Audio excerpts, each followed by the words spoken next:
In the 2012 recruiting class, 24/7 Sports ranked 387 high school receivers. Kenny Golladay was not one of them. 24/7 Sports also ranked 3,102 total high school players in the 2012 recruiting class, and Kenny Golladay was yet again not one of them. I'm Scott Wardwell from the SemiPro Podcast Network, and this is the Most Underrated Podcast, where we highlight the most underrated players in sports. This episode is centered around Kenny Golladay.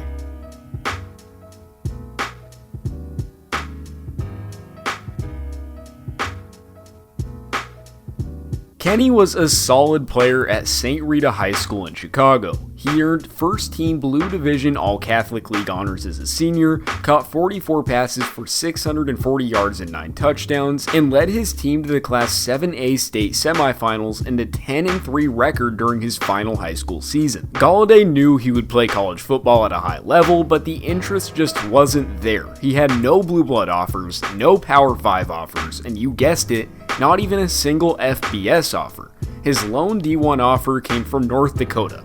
And no, not the cool one that wins national championships and produced Carson Wentz, but the lame one, the University of North Dakota, whose last player to be drafted into the NFL before Golladay was a guard who went in the 5th round. There was no glory here, but to Golladay, it was a chance. At a small school like UND, it was rare that freshmen got to see the field, but Golladay was so impressive in camp that his coaches had to let him play, and he lit it up. Immediately, it was clear that the Big Sky Conference would not be able to hold him.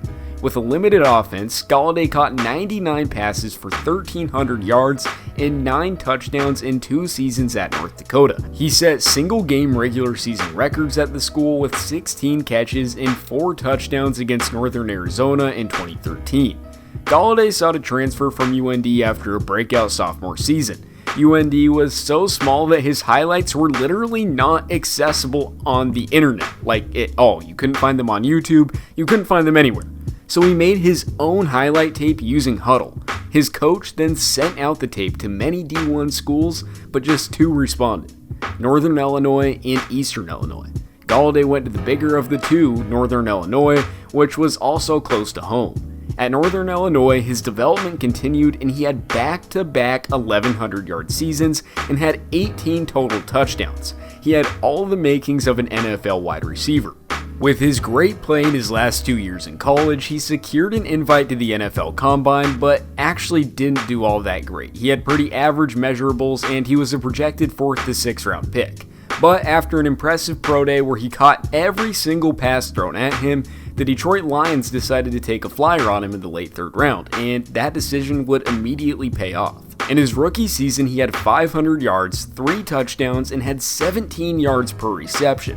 Nothing too crazy, but not bad for an unranked rookie out of Northern Illinois. His sophomore season in the NFL is where things really started to get going. He led his team in receiving with over 1,000 yards, caught 5 touchdowns, and was one of the most improved players in the NFL.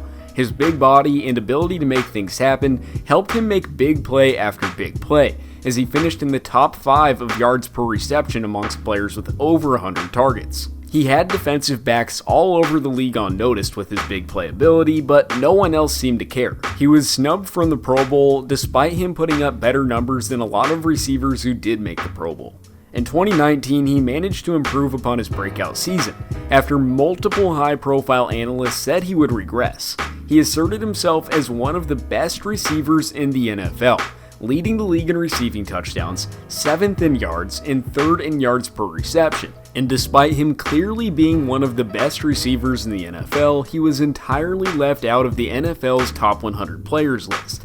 In his first 3 seasons in the NFL, he has more receiving yards than Chris Godwin, Stephon Diggs, Keenan Allen, Devontae Adams, Devontae Parker, Tyler Lockett, and plenty of other star NFL wide receivers did in their first 3 seasons. He also has just 7 less yards than Julio Jones did.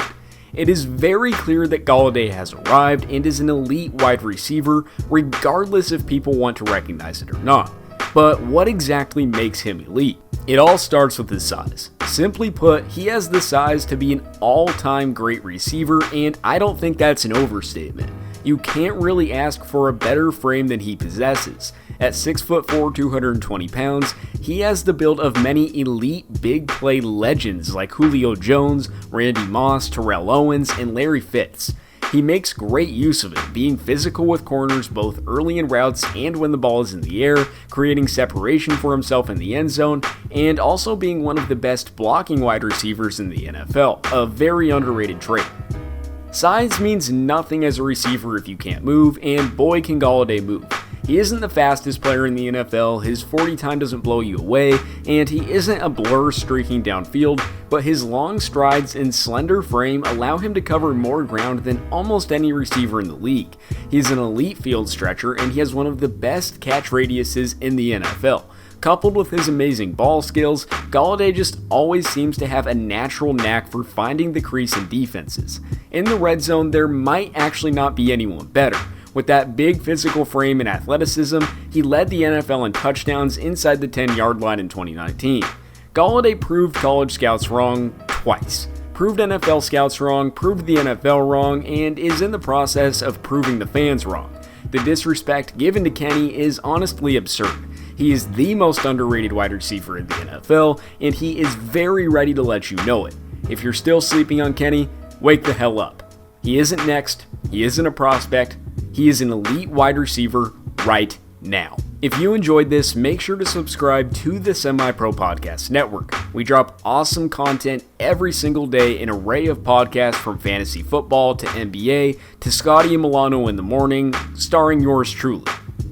Thank you very much for watching. It means a lot that you spent a few minutes of your day with me, and we're trying to get all of these podcasts available on Apple Podcasts as soon as possible, so stay tuned for that.